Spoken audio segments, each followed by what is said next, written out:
Welcome back. ఇక Ranganayak Sagar reservoir కోసం సేకరించిన భూమి నుంచి మాజీ మంత్రి హరీష్ రావు కొంత భూమిని తన పేరిట మార్చుకున్నాడని కొన్ని ఛానల్స్లలో జరుగుతున్న అసత్య ప్రచారాన్ని సిద్దిపేట బీఆర్ఎస్ నేతలు తీవ్రంగా ఖండించారు. 2014 నుంచి 2017 వరకు జరిగిన భూసేకరణ అనంతరం హరీష్ రావు చట్టబద్ధంగా మాత్రమే కొంత భూమిని కొన్నారని, ఒక గుంట భూమిని కూడా సేకరించిన భూమి నుంచి తీసుకోలేదంటున్న బీఆర్ఎస్ నేతలు అంటున్నారు. ఇక మరిన్ని డీటెయిల్స్ మా ప్రతినిధి రంగాచారి అందజేస్తారు. నియోజకవర్గం చిన్నకోడూరు మండలం చందలాపూర్ సమీపంలో నిర్మించినటువంటి రంగనాయక్ సాగర్ ప్రాజెక్టుకు సంబంధించిన భూసేకరణకు సంబంధించి కొన్ని అవకతవకలు జరిగాయని చెప్పి వస్తున్న వార్తల నేపథ్యంలో ఈ రంగనాయక్ సాగర్కు సంబంధించిన భూసేకరణలో కీలకమైనటువంటి పాత్ర నిర్వహించి అక్కడ ప్రాజెక్టు నిర్మాణానికి తమ శక్తిని తమ శ్రమని ఉపయోగించినటువంటి నాయకులు ఇక్కడ ఉన్నారు. చెప్పండి శర్మ గారు, మీరు చందలాపూర్కు సంబంధించిన గ్రామస్తులు, మీరు ఈ ప్రాంతానికి సంబంధించిన ముఖ్య నాయకులు కూడా. నిన్న ఒక ఛానల్లో హరీష్ రావు గారికి సంబంధించి తానేదో కొంత భూమిని బలవంతంగా సేకరించినటువంటి భూమిలో తాను పట్టా చేయించుకున్నట్టుగా రకరకాల ఆరోపణలు వచ్చిన నేపథ్యంలో మీరేమనుకుంటున్నారు? దాని పట్ల మీ స్పందన ఏంటి? వాస్తవంగా ఈనాడు జరుగుతున్నటువంటి పరిణామాలన్నీ కూడా ఇతర రాజకీయ పార్టీలకు చెందినటువంటి వ్యక్తులను ఏదో ఒక రకంగా వాళ్ళ ఆత్మస్థైర్యాన్ని దెబ్బతీసే విధంగా వ్యవహరించాలనేటువంటి పరిణామాలు ఈరోజు రాష్ట్రంలో జరుగుతున్నాయి. ప్రత్యేకంగా రంగనాయక సాగర్కు సంబంధించినటువంటి విషయానికి వస్తే అది ఎప్పుడో 2008లోనే ఈ ప్రాంతంలో రిజర్వాయర్ నిర్మాణం చేయాలని చెప్పి ఆనాడు అధికారంలో ఉన్నటువంటి కాంగ్రెస్ ప్రభుత్వం నిర్ణయం తీసుకోవడం, ఆ తర్వాత 2014లోనే ఈ భూసేకరణకు సంబంధించి ఏది 0.8 TMC ఏదైతే ఉందో ఆ 0.8 TMC మొదలు ఏదైతే డిజైన్ చేయబడ్డదో దానికి సంబంధించి 2014లోనే మరి అలైన్మెంటు చేయడం జరిగింది. అంటే మార్కింగ్ చేసి అలైన్మెంట్ చేయడం జరిగింది.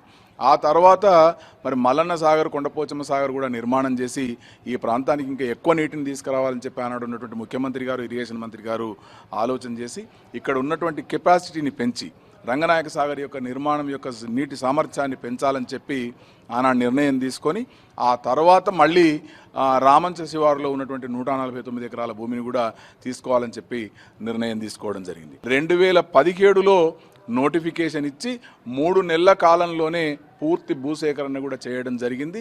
2017లోనే భూసేకరణ ఇవన్నీ కూడా జరిగి పనులు కూడా ప్రారంభించడం జరిగింది. 2018 ఆగస్టులో హరీష్ రావు గారు అక్కడ ఎవరో పట్టాదారు భూమి అమ్మితే ఓ 3 ఎకరాల భూమిని కొనుక్కోవడం జరిగింది. అంటే హరీష్ రావు గారి మీద ఏదైతే నిన్న ఆరోపణ చేసినారో రంగనాయక సాగర్ నిర్మాణానికి సంబంధించినటువంటి అలైన్మెంటే మార్చడం జరిగిందని చెప్పి ఆనాటి ఇరిగేషన్ మంత్రిగా ఉన్నటువంటి హరీష్ రావు మీద ఆరోపణ చేయటం అనేది పూర్తి నిరాధారమైనటువంటిది.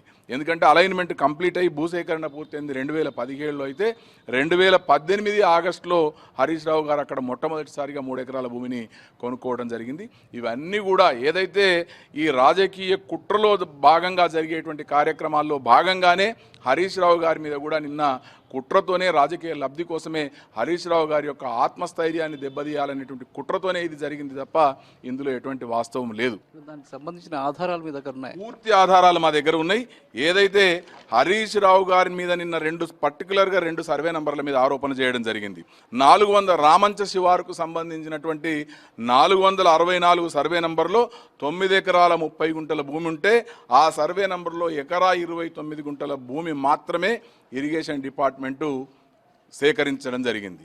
మిగతా 8 ఎకరాల 1 గుంట భూమిని పట్టాదారుల నుంచి ఏదైతే రాధారం నరసవ్వ, పంజర్ రమేష్, రాధారం చంద్రయ్య, రాధారం కర్కయ్య అంటే వాళ్ళ దగ్గర వాళ్ళ పాస్బుక్ల ఆధారంగా ఫిజికల్ పొజిషన్ కూడా వాళ్ళే కలిగి ఉన్నటువంటి ఆ భూమిని మరి వాళ్లకు తగిన మూల్యాన్ని, తగిన ధర చెల్లించి హరీష్ రావు కొనుగోలు చేయడం జరిగింది. మాణిక్ రెడ్డి గారు, మీరు కూడా మండలానికి సంబంధించిన ఒక ముఖ్య నాయకునిగా ఉన్నారు. ఇది ఎట్లా జరిగింది? హరీష్ రావు గారి మీద వచ్చిన ఆరోపణల పట్ల మీ స్పందన ఏంటి? నిన్న వచ్చినటువంటి ఎపిసోడ్ ఏదైతే ఉందో అది పూర్తిగా అవాస్తవం. గతంలోనే మరి హరీష్ రావు 2018లో పట్టదారుల నుంచి కొన్నటువంటి ల్యాండు, వైట్ మనీ పెట్టి కొన్నటువంటి ల్యాండ్ అది.